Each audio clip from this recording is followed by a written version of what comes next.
بسم اللہ الرحمن الرحیم۔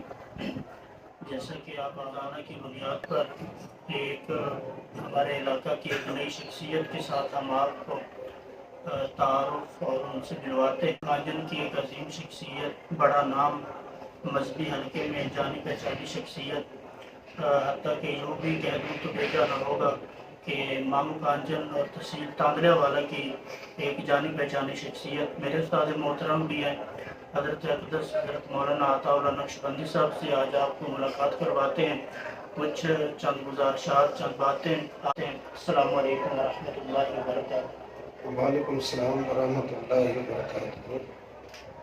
حضرت آپ سے ہمارا پہلا سوال ہے کہ عطا اللہ سے مولانا عطا اللہ بننے تک کا سفر کیسا رہا؟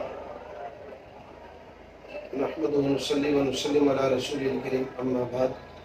عزیز محترم مولانا شبیر الدین آزاد سے، برادر مکرم جناب مولانا ذوالقرنین منور سے، آپ الحمدللہ دونوں شگرد میں ہیں۔ یہ آپ کی محبت کے میں فقیر کو اس قابل نہیں ہوں کہ آپ انٹرویو دوں، آگے لوگ پہنچایا جائے، تو آپ کی محبت، آپ تشریف لے آئے، آپ کا شکریہ۔ اس فقیر کا نام عطا اللہ اور علاقہ اصل کرول ضلع لیا ہے، اور اپنے علاقے کے اندر ناظر قرآن کریم اور تعلیم کرتا ہے، اور پھر اس کے بعد الحمدللہ قرآن کریم کی ابتدا کی تھی۔ رحیم بخش رحمۃ اللہ علیہ کے ایک شاگرد وفات پا گئے، قاری محمد امیر صاحب رحمۃ اللہ علیہ، ملتان سے تعلق تھا وہاں، اور پھر اس کے بعد جامعہ تعلیم القرآن فتح پور ضلع لیا میں قرآن کریم مکمل بھی کیا، اور درس نظامی کی ابتدائی کلاسیں بھی پڑھی، اور پھر اس کے بعد درمیان والی کلاسیں جو ہیں وہ دارالعلوم محمدیہ 18 ہزاری ضلع جھنگ میں پڑھی، اور پھر اس کے بعد آخری میری فراغت جو ہے وہ دارالعلوم کبیر والا ضلع خانوال سے ہے۔ تو یہ میرا ایک مختصر آپ کہہ لیں کہ ایک علمی سفر ہے۔ دوسرا سوال ہمارا یہ ہے کہ آپ اصل میں کس علاقے سے تعلق رکھتے ہیں؟ اور آپ کے علاقے میں بھی بڑے بڑے مدارس ہیں، لیکن آپ نے اپنا علاقہ چھوڑ کر ایک چھوٹے سے شہر مامو کانجن میں کیسے آئے؟ کون لے کر آیا؟ کیا وجہ بنی؟ علاقہ میں نے شروع میں بتا دیا، کروڑ ڈالی سین ضلع لیا ہے، اور کروڑ کی بھی تحصیل کروڑ ہے، کروڑ سے بھی تقریباً 5 کلومیٹر نشیبی علاقہ، اس کو کچے کا علاقہ کہتے ہیں، بستی مرانی ہے میری بستی کا نام، علاقہ میرا وہی ہے۔ اور دانے پانی کی قسمت کی بات ہوتی ہے، جہاں اللہ نے لکھ دیا تو بہانہ اللہ نے اس بات کو بنایا تھا کہ میرے ایک کلاس فیلو تھے مولانا عبدالقیوم صاحب، لاہور سے تعلق ہے، مدرسہ حقانیہ لکڑ منڈی میں وہ پڑھاتے تھے، برادر مکرم قاری احسان اللہ فروغی صاحب کے پاس، تو ان کی معرفت قاری احسان اللہ صاحب سے بات ہوئی، تو پھر مامو کانجن میں تقریباً حاضر ہوا تھا 1999 میں۔ الحمدللہ 1999 سے لے کر اب تک تقریباً 25 سال کا عرصہ مجھے مامو کانجن میں ہو چکا ہے۔ اپنے علاقے میں چونکہ اللہ جل شانہ کی طرف سے مجھے موقع نہیں ملا وہاں، اس لیے وہاں مدارس تو وہاں بھی ہیں اور وہاں بھی نظام دینی ہے، لیکن میری ترتیب اللہ کی طرف سے منظور مامو کانجن تھا، اس لیے مامو کانجن کا انتخاب ہوا، اور مامو کانجن میں تقریباً 25 سال کا عرصہ ہو گیا الحمدللہ دینی تعلیم کی خدمات سر انجام دیتے ہوئے۔ تو اگلا سوال ہمارا یہ ہے کہ آج کل یہ اس بات سے آپ بھی آگاہ ہیں، اور بلکہ پوری پاکستان کی عوام اس بات سے آگاہ ہے کہ تمام چھوٹے بڑے لوگ جو ہیں وہ ایک سیاست کی لپیٹ میں ہے۔ جس بھی حلقے میں بیٹھ جائیں، جن آدمی کے پاس بھی بیٹھ جائیں تو سیاست کی باتیں ان سے ملتی ہیں، تو وہاں پہ اکثر کہا جاتا ہے کہ مولویوں کا سیاست سے کوئی کام نہیں ہے۔ تو آپ بھی کوئی سیاست میں دلچسپی رکھتے ہیں یا سیاست میں آنے کا کوئی شوق ہے؟ تو اس بارے میں آپ کا کیا نظریہ ہے؟ اس کو قرآن و حدیث کی روح سے بھی پیش کریں۔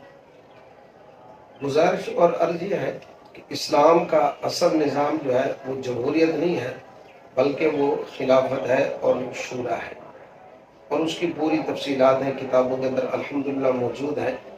اہل عقدہ زیرہ لوگ جو ہیں ان کی باقاعدہ شورا ہو، اور وہ ایک آدمی کو اپنا امیر المومنین مقرر کریں، یہ اسلام کا نظام خلافت ہے۔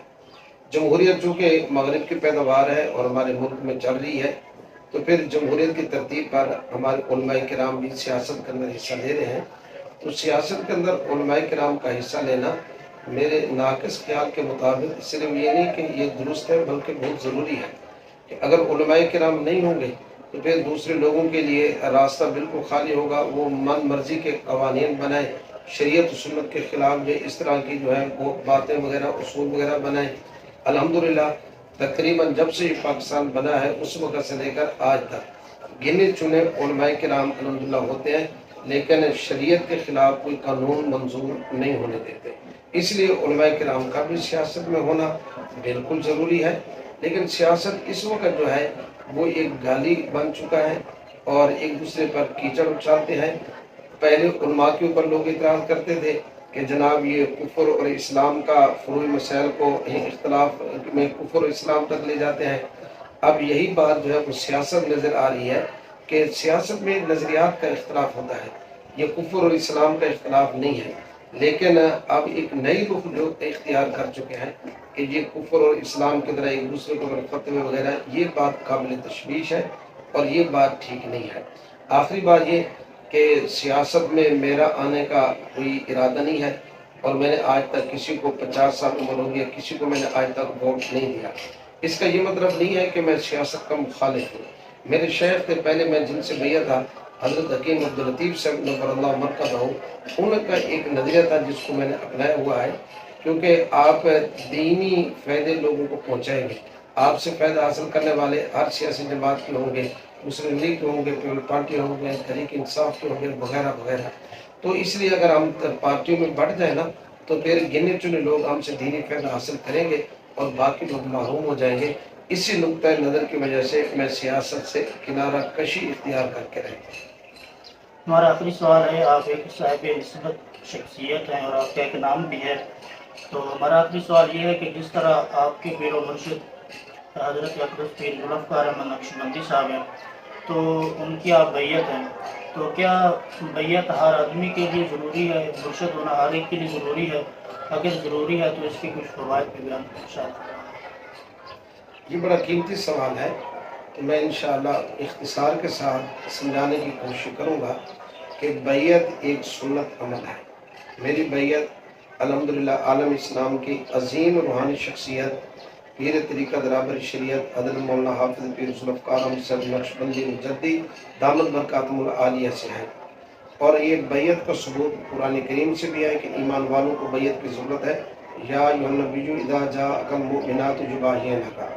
اور دوسری بات یہ ہے کہ مسلم شریف کی روایت ہے کہ حضور اکرم صلی اللہ علیہ وسلم تشریف فرما تھے وحولہ اصابۃ من اصحابہ، ایک چھوٹی سی جماعت صحابہ کرام کے ساتھ بیٹھی ہوئی تھی، تو آپ نے فرمایا بایعونی الی اللہ تشرکوا باللہ شیئا، کہ میری بیعت کرو شرک نہیں کریں گے وغیرہ وغیرہ۔ تو بیعت کا ثبوت قرآن سے بھی ہے اور حدیث سے بھی ہے۔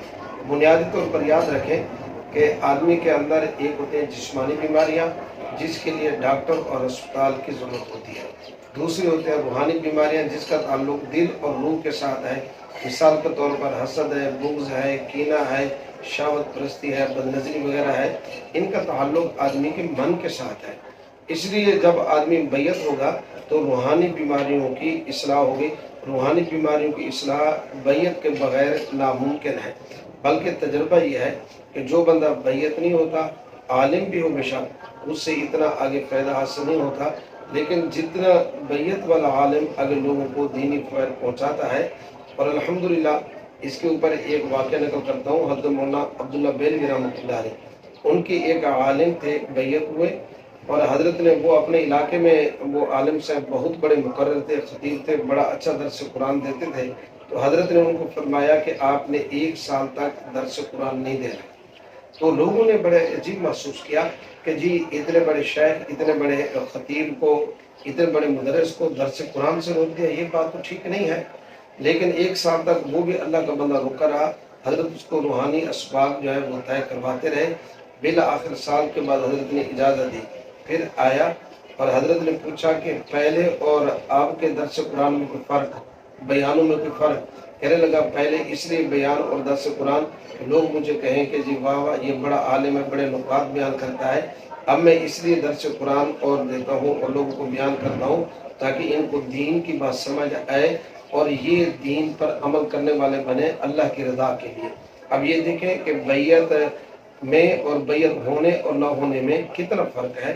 اس لیے بیعت ہونا جس شیخ سے آپ کا ان سے تعلق ہے آپ کی ملاقات آسانی کے ساتھ ہو سکتے ہیں. اہل حق میں سے چاروں سلسلوں میں سے جن سلسلے قادری نقشبندی چشتی سہروردی جو ہے آپ ان میں سے کسی شے کا انتخاب کر کے بیعت ہوں اور بیعت کے بہت زیادہ فوائد اور ثمرات ہیں. حضرت کا بہت شکریہ کہ آپ نے قیمتی وقت میں سے ہمیں وقت دیا. اللہ تعالیٰ جزائے خیر عطا فرمائے.